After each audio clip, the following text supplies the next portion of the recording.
इस वक्त आपको बड़ी खबर से रूबरू करा देते हैं। एक्शन मोड में मुख्यमंत्री मनोहर लाल, भ्रष्टाचार की शिकायत पर सीएम का एक्शन। अभियांत्रिकी विभाग के कार्यकारी अभियंता को किया गया निलंबित। कार्यकारी अभियंता जितेंद्र सिंह हुड्डा को किया निलंबित। नियम 7 के तहत विभागीय कार्रवाई करने वाले से दिए निर्देश। बड़ी खबर, अहम जानकारी। सीएम विंडो पर आई शिकायत पर सीएम ने की कार्रवाई। भ्रष्टाचार के आरोप में कार्यकारी अभियंता निलंबित। बड़ी खबर, अहम जानकारी। एक्शन मोड में हरियाणा के मुख्यमंत्री मनोहर लाल, भ्रष्टाचार की शिकायत पर सीएम का एक्शन। अभियांत्रिक विभाग के कार्यकारी अभियंता को किया गया निलंबित। कार्यकारी अभियंता जितेंद्र सिंह हुड्डा को किया निलंबित। नियम 7 के तहत विभागीय कार्रवाई करने के दिए निर्देश। सीएम विंडो पर आई शिकायत पर सीएम ने की कार्रवाई।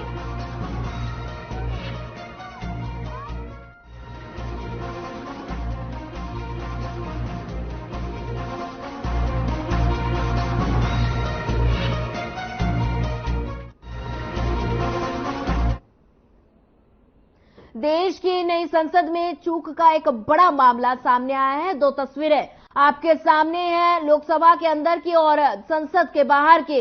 बता दें कि संसद में शून्यकाल की कार्यवाही चल रही थी। उसी दौरान दर्शक दीर्घा से दो युवक कार्यवाही के बीच कूद गए और एक युवक मेज बजा रहा था, दूसरा पैर में स्मोक बम उड़ाते हुए पीठासीन की तरफ दौड़ रहा था। इस मामले में सदन में मौजूद सांसदों में हड़कंप मच गया। दोनों युवकों को सांसदों और सुरक्षा कर्मियों ने पकड़ा, जिसके बाद से उन्हें गिरफ्तार कर लिया गया। तो वहीं संसद परिसर के बाहर एक युवक और युवती को नारेबाजी और पटाखे फोड़ने के आरोप में हिरासत में लिया गया। दोनों लोग तानाशाही बंद करो के नारे लगा रहे थे। बताया जा रहा है कि 6 लोग थे, जिनमें से 4 को हिरासत में लिया गया। और यह घटना संसद परिसर में 23 साल पहले हुए आतंकी हमले की याद ताजा कर दी। संसद हमले की बरसी के दिन ही संसद में चूक का मामला देखने को मिला।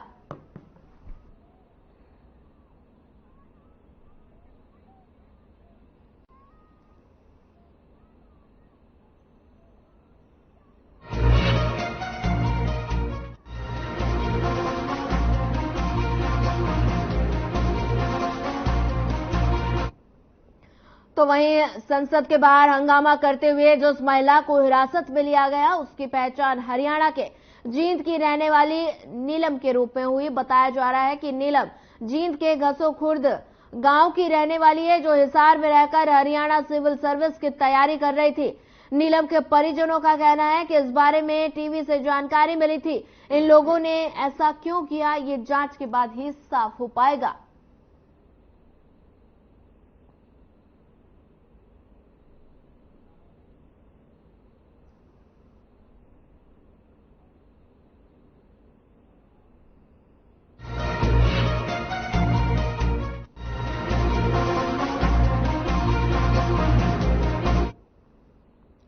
एनआईटी फरीदाबाद के 5 नंबर मार्केट में नगर निगम और पुलिस की टीम को देखकर दुकानदारों में भगदड़ मच गई। इस मौके पर ट्रैफिक एसएचओ विनोद कुमार और दर्पण सिंह के साथ भारी पुलिस बल मौजूद रहा। वहीं नगर निगम के टीम ने अपने लाव लश्कर के साथ इस अभियान में पहुंची थी। अतिक्रमण हटाने के दौरान ट्रैफिक एसएचओ विनोद कुमार ने जानकारी देते हुए बताया कि इससे पहले नगर निगम द्वारा एनआईटी 5 नंबर मार्केट में हुए अतिक्रमण को हटाने के लिए दुकानदारों को सूचना दी गई थी, लेकिन इसके बावजूद दुकानदारों ने यहां से अपना अतिक्रमण नहीं हटाया और उन्होंने कहा कि ये कार्रवाई एनआईटी फरीदाबाद के 1 नंबर और 5 नंबर में की जाएगी। वहीं मार्केट में दुकान लगाने वाले हरबंस लाल ने बताया कि ये अतिक्रमण दुकानदारों द्वारा गलत तरीके से किया गया है।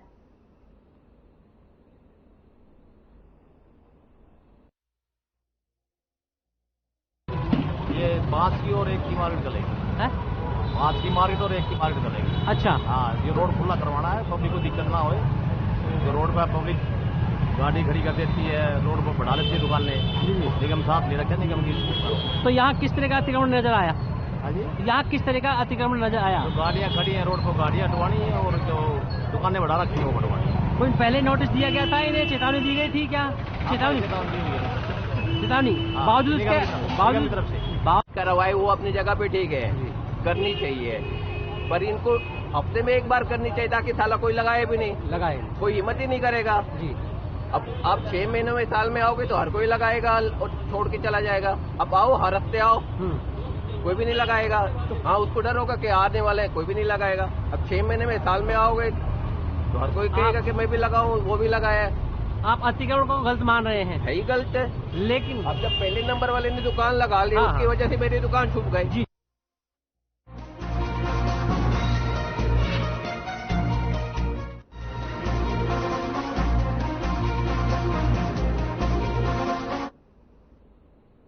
लोकसभा के सिक्योरिटी ब्रिज पर हरियाणा विधानसभा के अध्यक्ष ज्ञानचंद गुप्ता का बयान सामने आया है। उन्होंने कहा कि ये बड़ी चूक और चिंता का विषय है। इस मामले में कमेटी बनाकर हाई लेवल मीटिंग होनी चाहिए।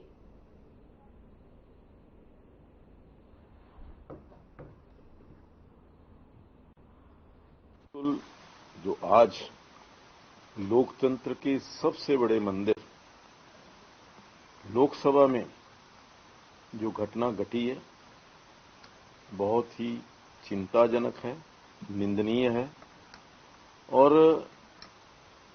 एक सुरक्षा चक्र के ऊपर बड़ा सवालिया निशान भी। हमें जो 26/12 का हमला था उससे बहुत कुछ सीख मिली थी, लेकिन आज जिस प्रकार से सुरक्षा में चूक हुई है, इसके लिए जो भी जिम्मेदार है, जिन लोगों ने ये कृत्य किया है, इसके पीछे कौन सी ताकतें हैं जो देश को तोड़ना चाहती हैं, देश की एकता और अखंडता को तोड़ना चाहती हैं, जो लोकतंत्र को नष्ट करना चाहती हैं, या संसद के अंदर जो बैठे लोग हैं उनको डराना चाहती हैं। इसके ऊपर बहुत गंभीरता से विचार होना चाहिए, इंक्वायरी होनी चाहिए और इसके लिए जो भी दोषी हैं उनको सख्त से सख्त सजा मिलनी चाहिए और इस प्रकार का वाकया दोबारा ना हो, इसके लिए भी पुख्ता इंतजाम और पुख्ता करने की आवश्यकता है। जो आज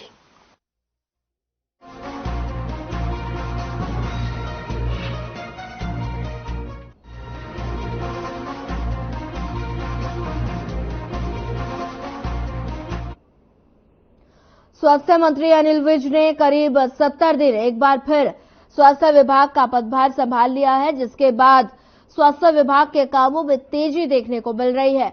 वहीं पदभार संभालते ही हरियाणा में 17 ड्रग कंट्रोलर के तबादले किए गए, जिनके आदेश हरियाणा सरकार ने जारी किए हैं।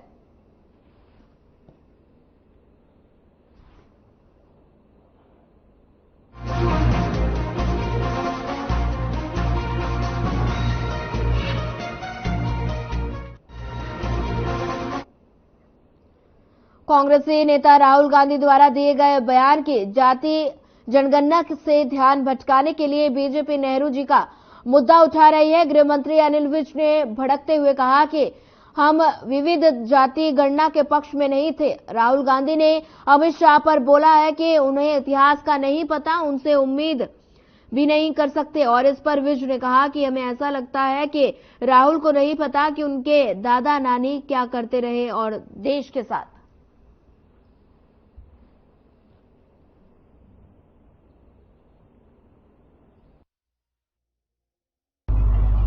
नहीं, इन्होंने तो कश्मीर को जन्नम बनाने में कोई कसर नहीं छोड़ी थी, लेकिन भला हो मोदी सरकार का, भला हो अमित शाह जी का, जिन्होंने वहां से 370 हटाकर उसको दोबारा अपने स्वरूप में ला दिया।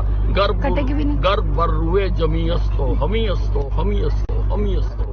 इस धरती पर अगर कहीं स्वर्ग है तो वो श्रीनगर में है, वो यही है, यही है, यही है, ये कहा गया और उसको स्वर्ग को वो जन्नम कह रहे हैं। इससे उनकी मांग। कैंट के महेश नगर थाने के शिलान्यास समारोह के दौरान गृह मंत्री अनिल विज ने आदेश जारी किए हैं। अब पुलिस के लिए जिम बनाए जाएंगे। चौकी थानों की नई बिल्डिंग बनाने का मकसद अच्छा एनवायरनमेंट क्रिएट करना है और नई बिल्डिंग बनेगी, उन्हें सेंट्रल एयर कूल बनाया जाएगा और इस सौगात के लिए आईजी समेत सभी पुलिसकर्मियों ने गृह मंत्री अनिल विज का धन्यवाद भी किया।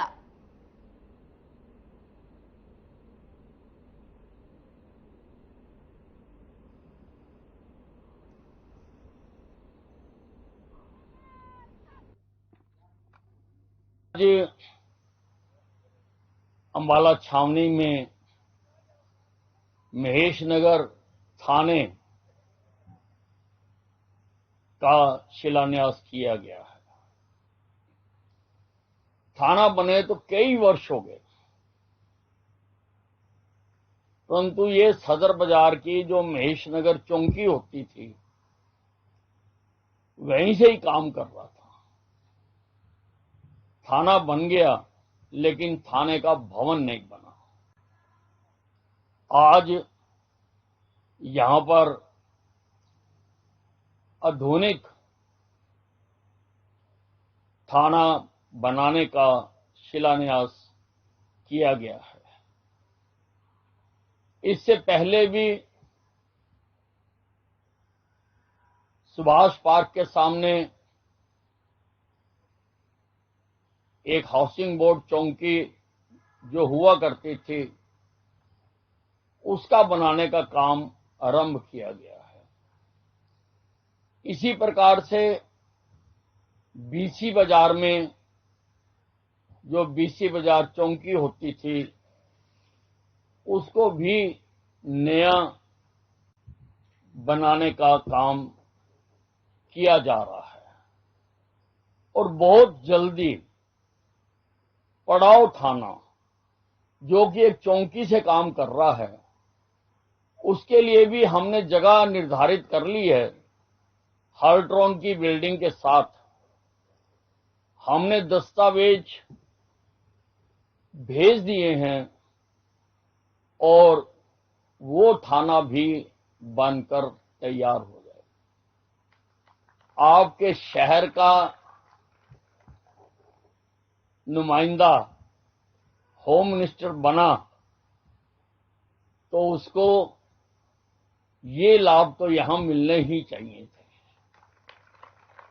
हक बनता है अंबाला की जनता का। हम थानों की भी गिनती बढ़ा रहे हैं। जैसे ये महेश नगर है इसके 2 थाने बना देंगे। एक महेश नगर 1 होगा और दूसरा किसी गांव में जाएगा तो उसका नाम बन जाएगा जहां महेश नगर 2 हो जाएगा।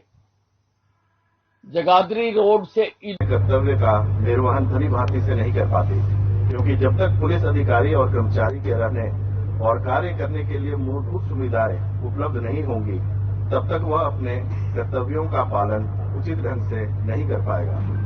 माननीय गृह एवं स्वास्थ्य, देखिए हम नए थाने बना रहे हैं और भी हमारी योजना में है। सारे हरियाणा में बना रहे हैं और अंबाला में भी ये थाना बने तो कई वर्ष हो गए थे, लेकिन ये टूटी फूटी चौकी से ही चल रहा था। तो उस थाने का निर्माण किया और जो हाउसिंग बोर्ड चौकी थी वहां भी थाने का निर्माण किया। बीसी बाजार में भी नया थाना बना के दे रहे हैं। हमारी सोच ये है कि हमें एनवायरनमेंट बदलनी चाहिए। अच्छी एनवायरनमेंट होगी, अच्छे नतीजे निकलेंगे। इसीलिए मैंने कहा है कि हर पुलिस स्टेशन में एक जिम लगवा के देंगे और आज के बाद जितनी बिल्डिंगें नहीं बनेंगी वो एयर कूल बनेंगी। इसको भी मैंने कह दिया कि air cool centrally air cooled ये बिल्डिंग बनाई जाए और इन फ्यूचर भी जो बनाएंगे वो एयर कूल्ड बनाएंगे ताकि एनवायरनमेंट बदले, अच्छे माहौल में आदमी बैठे।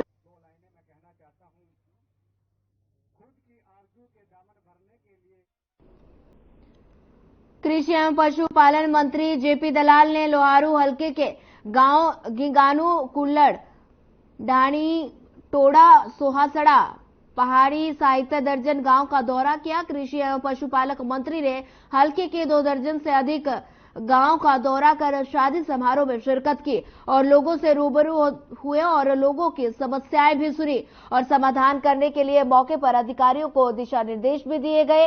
मंत्री जेपी दलाल ने कहा कि लोहारू हलके में 100 करोड़ से अधिक कई परियोजनाओं पर खर्च हो चुके हैं। हर वर्ग के व्यक्ति को भाजपा सरकार का लाभ मिल रहा है।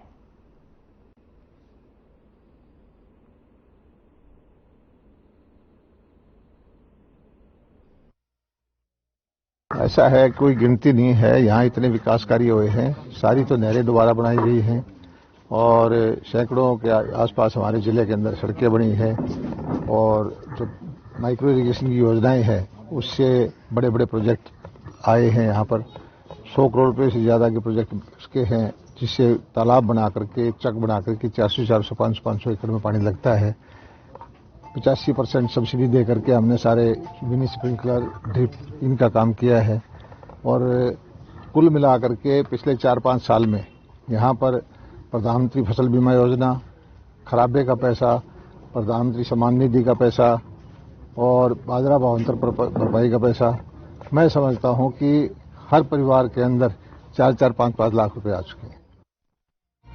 कृषि मंत्री ने बुधवार को गांव कैरू में राजकीय कन्या वरिष्ठ माध्यमिक विद्यालय परिसर में विकसित भारत संकल्प यात्रा कार्यक्रम को बतौर मुख्य अतिथि संबोधित किया और इस दौरान उन्होंने स्कूल परिसर में पौधारोपण कर पर्यावरण संरक्षण का संदेश दिया।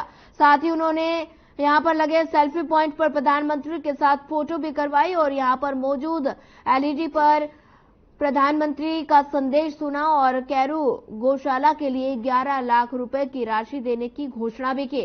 साथ ही कृषि मंत्री ने जल जीवन मिशन और स्वच्छता में सराहनीय कार्य करने पर कैरू की दोनों पंचायतों को सम्मानित किया। वहीं स्कूल के छात्र छात्राओं को भी सम्मानित किया गया।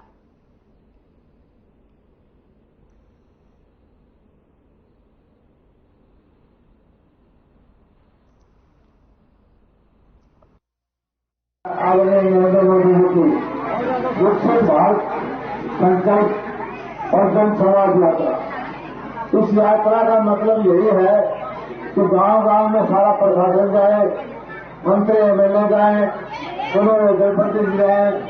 आपके इसमें उपस्थित है हमारे एडीसी जिनके पास कृषि का कार्य है, हमारे एसपी साहबान, हमारे अलग अलग विभागों के प्रदेश लगे हुए हैं।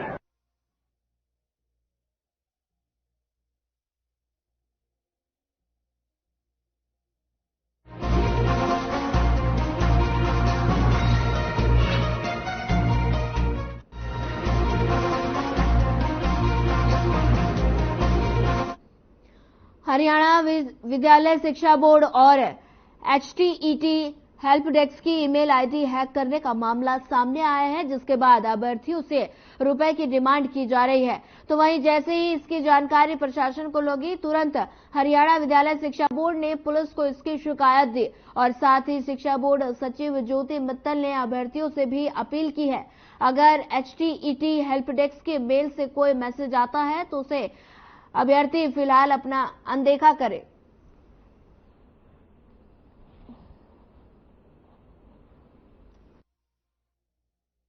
जैसा कि आप सभी लोगों को विदित है, हमारी गवर्नमेंट की ईमेल आईडी जिससे हमने एचटेट के रिगार्डिंग कम्युनिकेशन किया था, वो किसी हैकर के द्वारा हैक कर ली गई है, जिस बारे में उचित कार्रवाई बोर्ड के द्वारा भी की जा रही है। लीगल एक्शंस भी फॉर्म के माध्यम से हमने करवाया है उन पे, और हम ट्रेस करने की भी कोशिश कर रहे हैं कि किस मोबाइल नंबर से या किस बंदे के कारण वो हैक हुई है।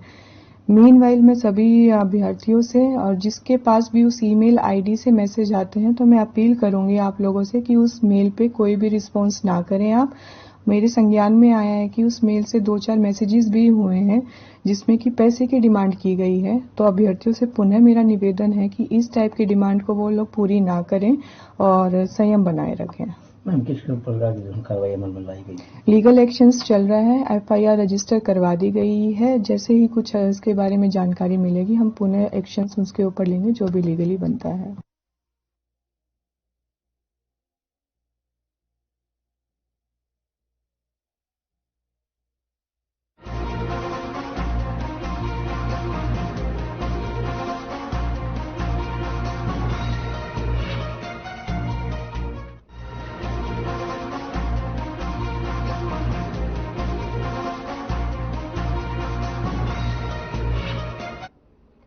बहादुरगढ़ में अपराध जांच शाखा 2 पुलिस ने अवैध देसी शराब का जखीरा बरामद किया। पुलिस ने गुप्त सूचना के आधार पर छापा मारकर करीब 42,000 रुपए की देसी शराब के पौवे और 432 बोतलें बियर की बरामद की। वहीं पुलिस ने शहर के सूर्यनगर इंडस्ट्रियल एरिया में छापेमारी कर शराब से भरे 2 कैंटर और 6 खाली गाड़ियों को अपने कब्जे में लिया। इतना ही नहीं, पुलिस ने अवैध शराब कारोबार में शामिल 2 आरोपियों को गिरफ्तार करने में भी सफलता हासिल की है।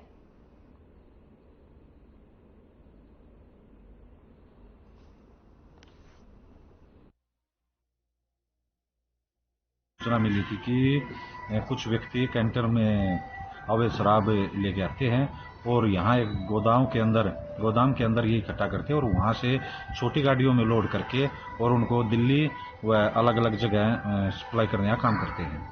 जिस सूचना पर हमने गाड़ी काबू की थी उसमें कुछ चालक था और वो भिवानी का रहने वाला था। उससे प्राथमिक पूछताछ पता चला कि वो सोनीपत से ये अवैध शराब लेके आया था। बाकी इनकी काउंटिंग की जा रही है। छोटी गाड़ी और है, लोड है, उसको भी हम खुलवा के चेक कर रहे हैं उसके अंदर कितनी है, उसकी काउंटिंग जारी है, क्या है, उसके बाद आगे कार्रवाई की।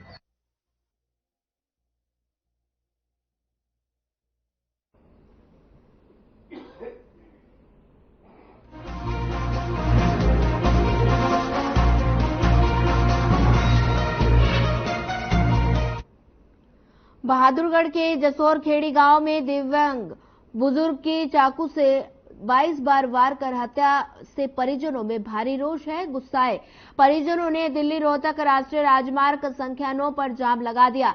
परिजनों ने जाखोदा गांव के पास स्थित किसान चौक पर मृतक ओम प्रकाश का शव सड़क पर रख दिया और वाहनों की आवागमन को पूरी तरह से रोक दिया। जाम लगने की सूचना मिलने के बाद पुलिस और प्रशासन के आला अधिकारी मौके पर पहुंचे और परिजनों को आरोपियों के जल्द से जल्द गिरफ्तारी का आश्वासन दिया।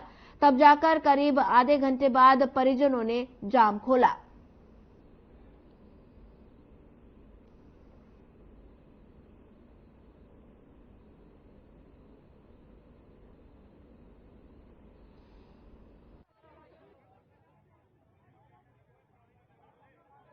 जाम इसलिए लगा जी, मेरा बाप है, इसका मर्डर होगा जी। 22 छुरी मार दी, मेरी घरवाली का छुरी मार दी जी। और वे 2 आरोपी वैसे घूम रहे हैं। रेनू का उनका बाप नुका रहा है। अभी हम पैसे में खरीद लेंगे, पैसे में खरीद लेंगे। 3 दिन पहले वार्निंग आई थी, अगर इनका चक्कू छुरी मार के इनके बालकनी में फेंक दो, मैं पैसे में खरीद लूंगा।